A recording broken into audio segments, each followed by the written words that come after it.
हरे कृष्ण। तो आज हम पढ़ रहे हैं जपा बुक से। हमारा एक प्रश्न चल आज का प्रश्न है।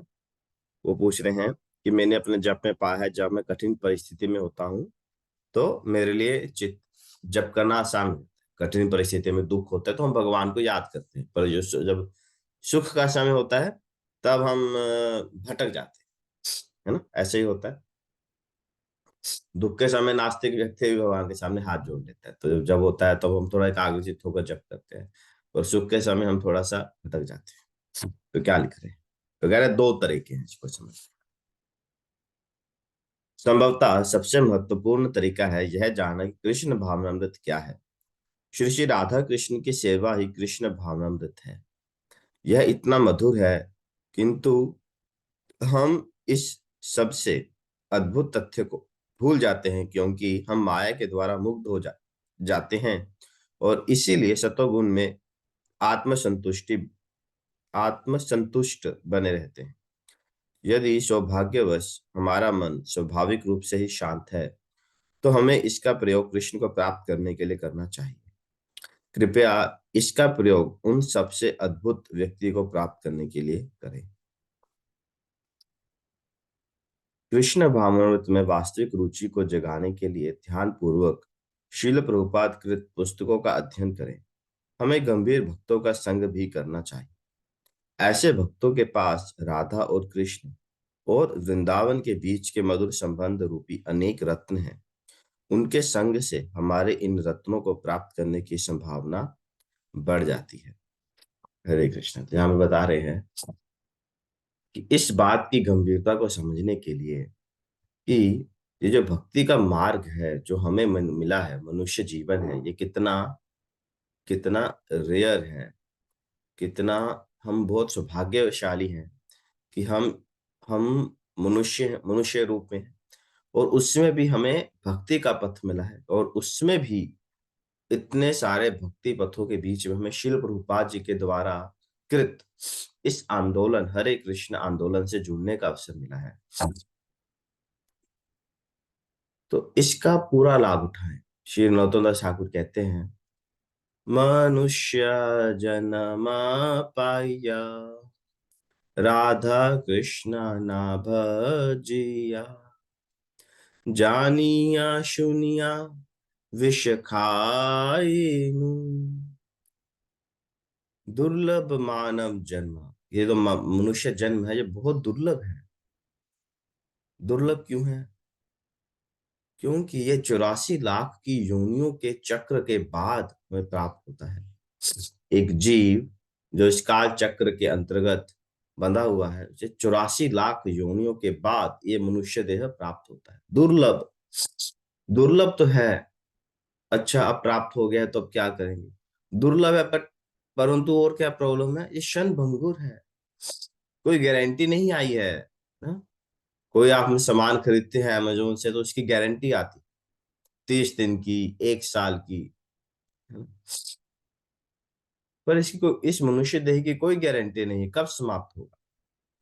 70 साल के बाद होगा, 100 साल के बाद होगा, 30 साल के बाद होगा, कुछ पता नहीं। एनी टाइम, एनी टाइम इसको वापस लिया जा सकता है, हमसे छीन लिया जा सकता है। तो ये दुर्लभ मानव जन्म है, बहुत दुर्लभ है, बहुत मुश्किलों के बाद मिलता है, और उसके बाद भी पता नहीं कितने समय के लिए मिला है। और ऐसा जन्म पाकर अगर कोई व्यक्ति राधा कृष्ण को ना भजे, तो वो क्या कर रहा है? वो जानबूझकर जानबूझकर क्या कर रहा है?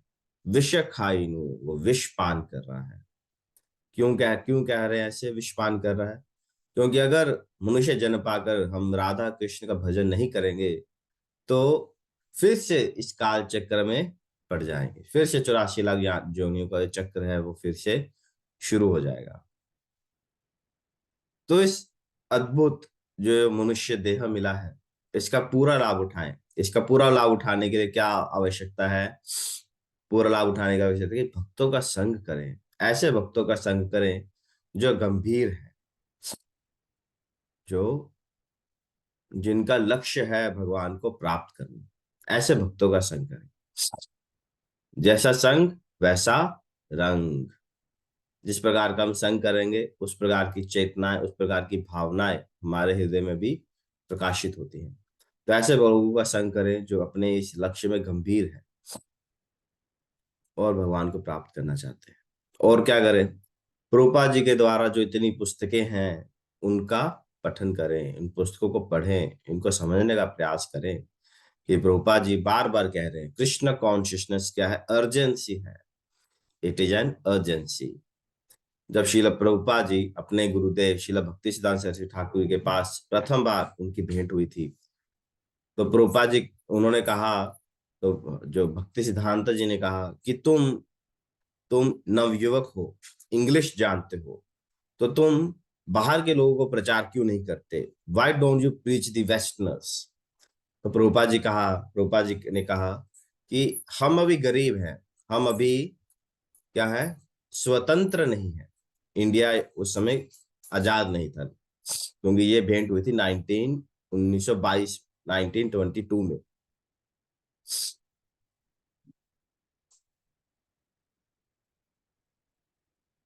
तो प्रभुपाद जी ने इस प्रकार बोला, तो उन्होंने कहा, भक्ति सिद्धांत जी ने कहा, कृष्ण कॉन्शियसनेस, कृष्ण भावनामृत इतनी अर्जेंट है कि ये किसके लिए इंतजार नहीं कर सकती। इस संसार में, ये संसार हमेशा गुलामी रहेगा। आज अंग्रेजों का है, कल किसी और का होगा। अगर ये स्वतंत्र हुआ भी तो लोग अपने मन और इंद्रियों के गुलाम रहेंगे, उनसे स्वतंत्र नहीं हो पाएंगे। तो कृष्णा कॉन्शियसनेस इतनी अर्जेंट है कि ये किसी के लिए वेट नहीं कर सकती, ये किसी की प्रतीक्षा नहीं कर सकती। और कृष्ण भावामृत, इस संसार में अगर किसी वस्तु की कमी है तो वो सिर्फ कृष्ण चेतना की है, कृष्ण भावामृत की ही कमी है, बाकी किसी चीज की कमी नहीं। तो ये प्रभुपाद जी ने जब ऐसा सुना तो प्रभुपाद जी के चारों खाने चित्त हो गए। प्रभुपाद जी कहते हैं लाइफ में पहली बार आई वॉज डिफीटेड, मैं प्रथम बार किसी ने मुझे लाइफ में डिफीट किया है, पराजित किया है, पर आई एम वेरी हैप्पी। मुझे बहुत खुशी है ये जानकर कि भगवान श्री चैतन्य महाप्रभु का जो दिव्य संदेश है वो बहुत ही सुरक्षित हाथों में है। तो इस प्रकार उनका हुआ। तो इस प्रकार इस कृष्ण भावना के आंदोलन की गंभीरता को हमें समझना चाहिए, समझने का प्रयास करना चाहिए भक्तों के द्वारा, प्रभुपाद जी के लिखे ग्रंथों के द्वारा, और भगवान श्री राधा कृष्ण को समझने का प्रयास करना चाहिए कि कैसे भगवान हमारे पिता के समान है और बहुत ही मधुर है, बहुत ही प्रेम में है और बहुत ही करुणा से हम सबको देखते हैं। उनकी करुणा, उनका प्रेम हमेशा हमारे ऊपर ऊपर है, हमारे ऊपर है, इसीलिए भगवान की करुणा है, इसलिए हम ये जो थोड़ा बहुत हम प्रयास है ये कर पा रहे हैं, हम जो जप कर पा रहे हैं, हम संग कर पा रहे हैं, ये उनकी ही कृपा है। और ऐसे ही कृपा वो बनाए बनाए बनाए रखेंगे। जैसे हम दामोदर अष्टका में बताते हैं ना कि जो रस्सी छोटी पड़ी थी वो 2 उंगल छोटी थी, वो 2 उंगलियां क्या रिप्रेजेंट करती हैं, एक है भगवान की कृपा और दूसरा है हमारा प्रयास। तो भगवान की कृपा प्रभुपाद जी कहते हैं बाय डिफॉल्ट है, भगवान की कृपा तो सबके ऊपर है ही, जो कमी है वो किस में है, बस हमारे प्रयासों में, सिर्फ हमारे प्रयासों की कमी है। भगवान की कृपा तो हमेशा से है, जैसे जैसे हम प्रयास करेंगे भगवान की कृपा को वो जो एक्सेस है वो कर पाएंगे। ठीक है, तो आज यही समाप्त करते हैं। कल आगे फिर चर्चा करेंगे इसके ऊपर ही, थोड़ा सा और बाकी है ये।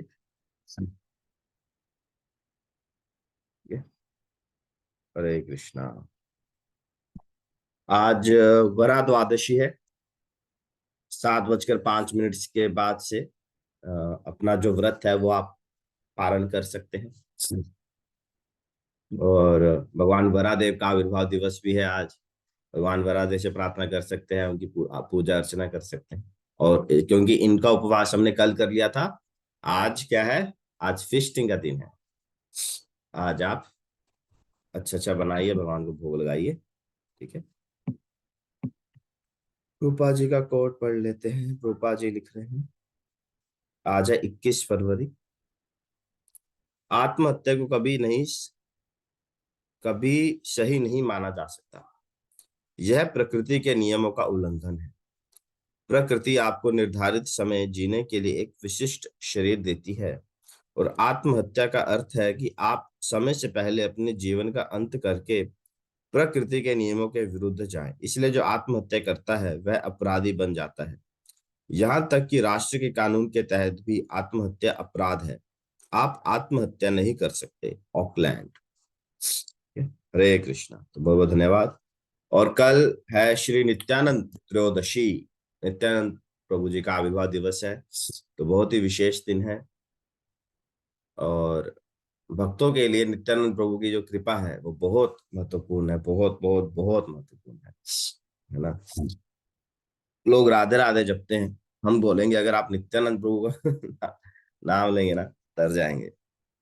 क्योंकि वो आए इस संसार को तारने के लिए हैं, इस संसार को उद्धार करने के लिए वो आए। उनका और कोई लक्ष्य ही नहीं, सिर्फ कृष्ण प्रेम। जो उनकी आंखें हैं ना, उनकी आंखें भी थोड़ी सी रेडिश कलर की, रेडिश। क्योंकि जिनकी आंखों में करुणा होती है ना, उनकी आंखें थोड़ी सी वैसे कॉपर टच में होती है। मदमस्त है भगवान की, भगवान की सेवा में वो क्या है, मदमस्त। पंखा बंद करो। तो उनका आविर्भाव दिवस है, तो उनके लिए आप सब अपने अपने घरों में जो गौर निताई की फोटो होगी आपके घरों में, तो गौर निताई की फोटो को आप उनके लिए माला लाएं फूलों से, अपने ऑल्टर को सजाइएगा, उनके लिए अच्छे अच्छे भोग बनाइए, उनके सामने आप हरे कृष्ण का कीर्तन कीजिए। ये सब करने से वो बहुत प्रसन्न होते हैं गौर निताई। उनके लिए भजन गा सकते हैं। नव गौर विवरण जो मैंने शेयर किया था ग्रुप में, उसको अवश्य गाइएगा, उसको गौर पूर्णिमा तक गाते रहिए प्रतिदिन। तो उससे बहुत अच्छा हमारा चेतना का विकास होता है श्री गौर निताई की ओर। अभी आई थिंक समय है, तो चाहे तो हम सब भी मिलकर भजन गा सकते हैं। क्या बोले, गाए?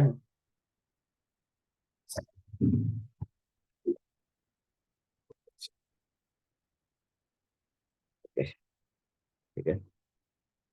तो नित्यानंद, नित्यानंद प्रभु जी, जैसे नाम ही है ना नित्यानंद, जो परम नित्य आनंद में रहते। तो उनका जन्म हुआ था एक चक्र, एक चक्र नामक गांव में, जो बंगाल में है।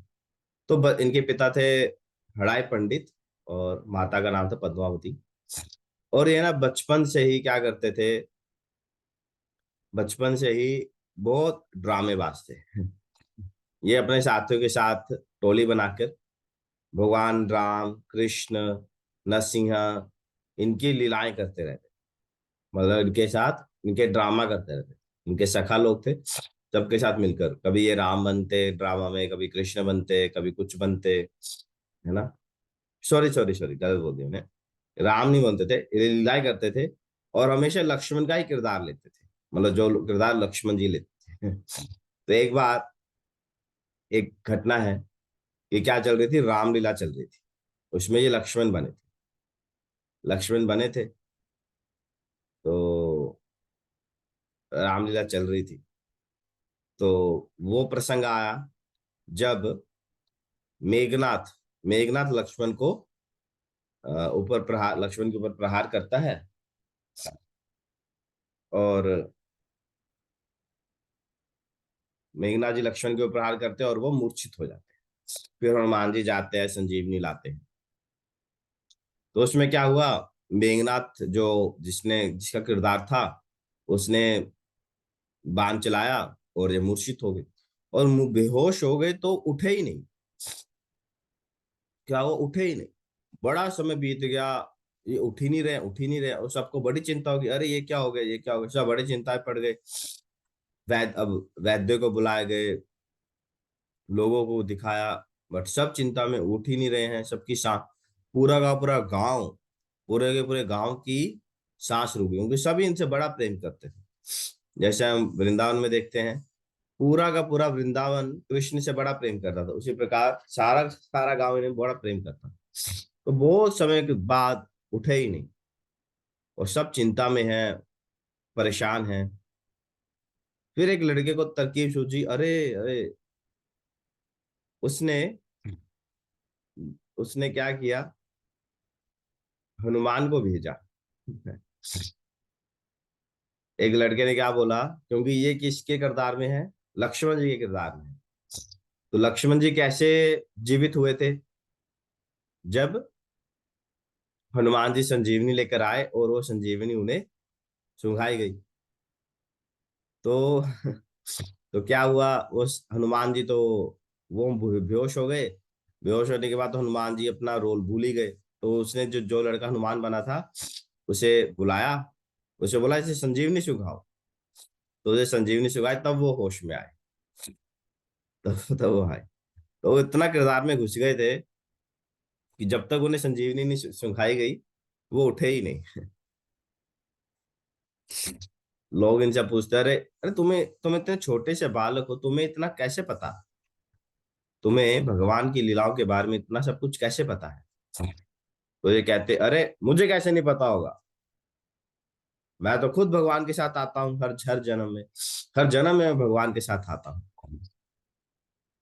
तो पर लोग इन्हें सीरियसली नहीं लेते थे, और बड़े ही प्यारे थे, बड़े ही करुणामयी थे। तो इस प्रकार ये, आई थिंक 10-12 साल गांव में सबका मन ऐसे बहलाते रहे, अलग अलग लीलाएं करते रहे। और फिर एक दिन इनके घर में एक ब्राह्मण आए, ब्राह्मण सन्यासी आए। तो इनके पिता ने उन्हें अपने घर में बुलाया प्रसाद के लिए, और वो उन्हें कुछ दक्षिणा देना चाहते थे। तो सन्यासी जी ने दक्षिणा में नित्यानंद प्रभु को मांग लिया कि मैं आपके चाहता हूँ कि आपका लड़का मेरे साथ तीर्थ यात्रा में आए, क्योंकि मैं अभी बूढ़ा हो गया और मुझे एक असिस्टेंट की जरूरत है। तो पहले तो इसके माता पिता की जान ही निकल गई, वो नहीं देना चाहते थे। पर अब प्रॉमिस कर दिया था, तो फिर उन्हें देना पड़ा। तो इस प्रकार वो सन्यासी जो है नित्यानंद प्रभु को अपने साथ ले गए। तो फिर नित्यानंद प्रभु उनके साथ आई थिंक 12 साल तक देश भारत भर के विभिन्न तीर्थ यात्रा के जो स्थान है उनका भ्रमण करते रहे। तो 12 साल तक भ्रमण करने के बाद जब वो नवद्वीप पहुंचे, तो वहां पर फिर रुक गए, फिर वो आगे नहीं गए। क्योंकि उन्हें पता था श्री चैतन्य महाप्रभु प्रकट हो गए हैं और अपने इस हरे कृष्ण आंदोलन का क्या करने वाले हैं, आंदोलन शुरू करने वाले हैं, और मुझे उनका आंदोलन में ही भाग लेना है। तो वो नवद्वीप रुक गए और आगे नहीं गए। तो फिर नवद्वीप में इनका चैतन्य महाप्रभु से मिलन होता है, और वो आगे बहुत सारी लीलाएं हैं, तो फिर कभी सुनाएंगे। तो ऐसे नित्यानंद प्रभु जी का आविर्भाव दिवस है। तो बड़े ही धूमधाम से मनाइएगा, अच्छे से अपने भगवान को सजाइए, साफ कीजिएगा, फूल, पत्ते और विभिन्न प्रकार भोग सामग्री और हरे कृष्ण कीर्तन के द्वारा इनका स्वागत कीजिएगा। हरे कृष्ण, बहुत धन्यवाद, थैंक यू।